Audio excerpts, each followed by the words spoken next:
الحمد لله رب العالمين والصلاة والسلام على رسوله الكريم وعلى آله وصحبه أجمعين أما بعد وعن عائشة رضي الله عنها قالت كان رسول الله صلى الله عليه وسلم يجيبه التيمم في شأنه كله في طهوره وترجله وتنعله متفق عليه. பின்னிட்டுக்குரிய அல்லாஹ் நடிகார்களே, நம்ம தொடர்ச்சியாக பார்க்கக்கூடிய தலைப்பு மதிப்பான காரியத்தில் வலது புறத்திற்கே முன்னுரிமை கொடுத்தல். இந்த விஷயத்தை நாம் பார்த்தோம். நல்ல விஷயங்கள், ஒழு செய்தல், குளித்தல், தயமம் செய்தல், ஆடை அணிந்தல் என்ற விஷயங்களை பார்க்கும் பொழுது வலது கரத்தையும் அல்லது வலது புறத்தையும் நாம் முன்னுரிமை கொடுக்க வேண்டும் என்று பார்த்தோம். இதில் வரக்கூடிய ஹதீஸுகளை மட்டும் இன்று நாம பார்க்கலாம். முதல் ஹதீஸு முஸ்லிம் மற்றும் புகாரில் வரக்கூடிய ஹதீஸ். அம்மை ஆயிஷா ரலியல்லாஹு அன்ஹா அவர்கள் அறிவிக்கின்றார்கள், நபிகள் நாயகம் ஸல்லல்லாஹு அலைஹி வஸல்லம் சுத்தம் செய்தல், ஒழு செய்தல், குளித்தல், தலைவாறுதல், செருப்பணிதல் போன்ற அனைத்து காரியங்களிலும் வலது புறத்தில் துவக்குவதையே விரும்புவர்களாக இருந்தார்கள். இந்த காரியங்களில் நாம் வலது புறத்தை மற்றும் வலது புறத்தில் நாம் முன்னுரிமை கொடுக்க வேண்டும். அடுத்த ஹதீஸில் அபூதாவுதில் வரக்கூடிய ஹதீஸ், நபி ஸல்லல்லாஹு அலைஹி வஸல்லம் அவர்களின் வலது கை சுத்தம் செய்து கொள்ளவும் சாப்பிடவும் இருந்தது. அவர்களின் இடது கை மலஜலம் மற்றும் அசுத்த பொருட்களை நீக்கிடவும் இருந்தது. மூன்றாவது ஹதீஸ் புகாரி மற்றும் முஸ்லிமில் வரக்கூடிய ஹதீஸ்,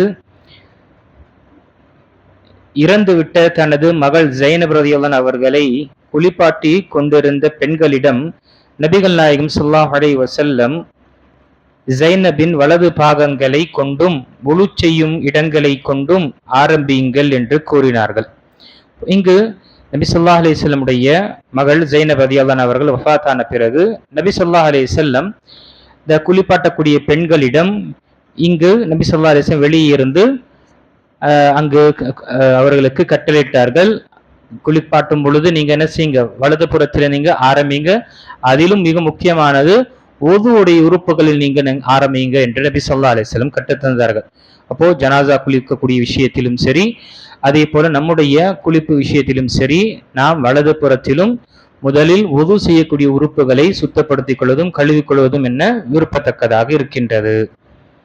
அதே போல நபி ஸல்லல்லாஹு அலைஹி வஸல்லம் உடைய ஹதீஸில் பார்க்கும் பொழுது புகாரி மற்றும் முஸ்லிம் வரக்கூடிய ஹதீஸ், உங்களில் ஒருவர், அபூ ஹுரைரா அவர்கள் அறிவிக்கின்றார்கள், உங்களில் ஒருவர் செருப்பை அணிந்தால் வலது பக்கத்தில் ஆரம்பிக்கட்டும், அதை கிளற்றினால் இடது பக்கத்தில் ஆரம்பிக்கட்டும், முதலில் வலது காலில் அணிவிக்கப்படவும் கடைசியில் கலற்றப்படவும் என்று அமையட்டும் என்று நபி ஸல்லல்லாஹு அலைஹி வஸல்லம் கூறினார்கள். அப்போ நம்முடைய செருப்பு அணிவதும் செருப்பை கிளற்றுவதும், அதே போல ஆடையை அணிவதும் ஆடையை நாம் அகற்றுவதும் கிளற்றுவதும் என்று பார்க்கும் பொழுது முதல் நாம் அணியும் பொழுது வலது கரத்தில் வலது காலை கொண்டு நாம ஆரம்பிப்பதும், கிளற்றும் பொழுது இடது காலை நாம ஆரம்பிக்க வேண்டும். ஷூஸ், சாக்ஸ் மற்ற செருப்புகள் அணியும் பொழுது, பேண்ட் எல்லாம் அணியும் பொழுது ரைட் லெக்ல இருந்து நாம ஆரம்பிக்கணும்.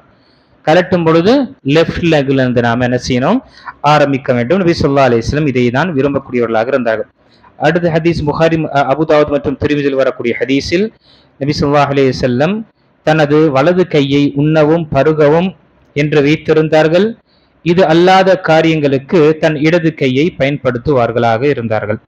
கடைசியாக ஹதீஸு முஸ்லிம் வரக்கூடிய ஹதீஸில் நபிகள் நாயகம் ஸல்லல்லாஹு அலைஹி வஸல்லம் அவர்கள் மினாவிற்கு வந்தார்கள்.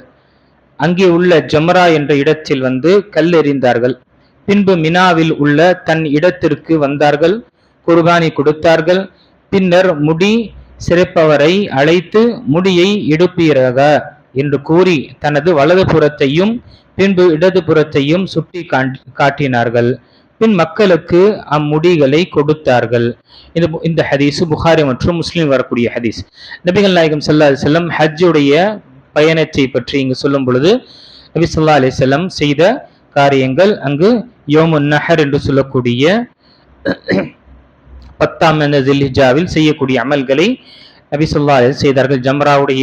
ஜம்ராவின் மீது கல் எறிவது, பிறகு குர்பானி கொடுப்பது, பிறகு தலை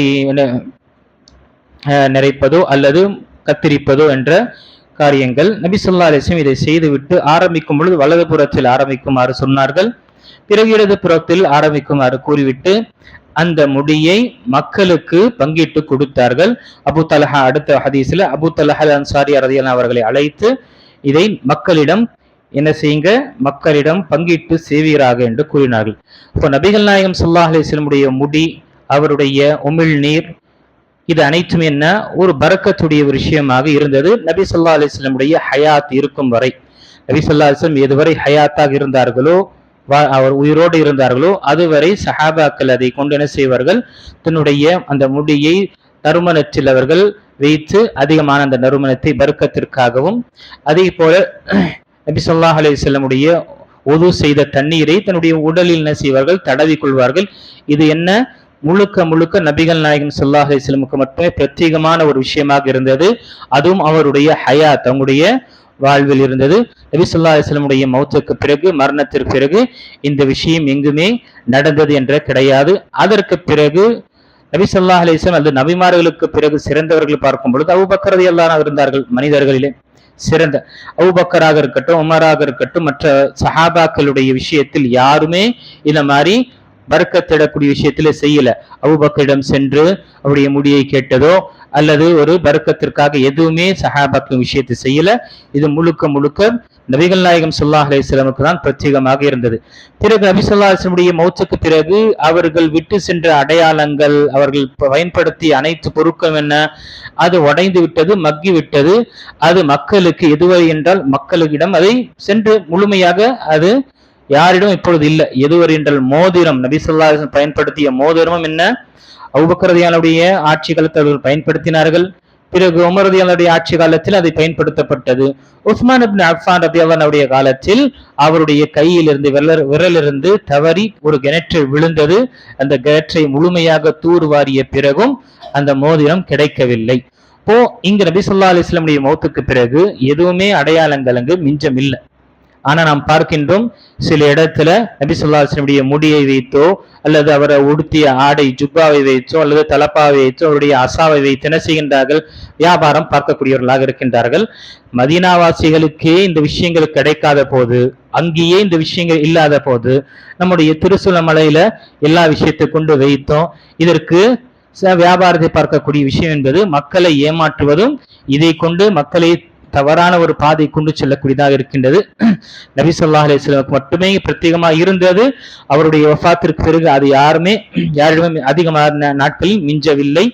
பிறகு எந்த ஒரு சஹாபாக்களுடைய விஷயத்திலும் நமக்கு இது மாதிரி செய்தார்கள் என்றுமே எதுவுமே இல்லாத பட்சத்தில் அதற்கு பின்னாடி வந்த இமாம்களாக இருக்கட்டும், முஹதீஸ்களாக இருக்கட்டும், அவுலியாக்களாக இருக்கட்டும், இவருடைய விஷயத்தில் நாம் செய்வது என்பது முழுக்க முழுக்க தவறானது. அவர்கள் எப்பொழுதுமே இதை செய்யுங்கள் என்று சொல்லவில்லை. ஆனால் மனிதர்களோ அவருடைய மஹப்பாவும் அவரை நேசிக்கின்றோம் என்று என்ன செய்கின்றார்கள், அளவுக்கு மீறி அவர்களை வர்ணிக்கக்கூடிய அளவும் அல்லது அவரை புகழ்வது என்றால் அல்லாஹு தாலாவுக்கு நிகராக ஆக்கக்கூடிய நிலை நாம் பார்த்து கொண்டிருக்கின்றோம். அல்லாஹ் அப்படிப்பட்ட ஷிர்க் மற்றும் இணையத்திலிருந்து பாதுகாப்பானாக.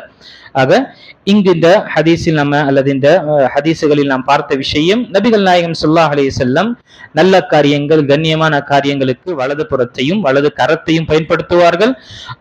சுத்தப்படுத்தக்கூடிய, சுத்தத்தை அகற்றக்கூடிய விஷயங்களை பார்க்கும் பொழுது இடது புறத்தையும் இடது கரத்தையும் நபி ஸல்லல்லாஹு அலைஹி வஸல்லம் பயன்படுத்தக்கூடியவர்களாக இருந்தார்கள் என்று நாம அறிவோம். நம்முடைய வாழ்க்கையிலும் இந்த சின்ன சின்ன சுன்னத்துகளை நாம பேணுவதற்காக முயற்சி செய்ய வேண்டும். மறந்து விட்டால் என்றாலும் திரும்பவும் அதை செய்து நினைவுபடுத்திக் கொண்டு நம்மை நாம் அதை ட்ரைனிங் செய்து கொள்ள வேண்டும்.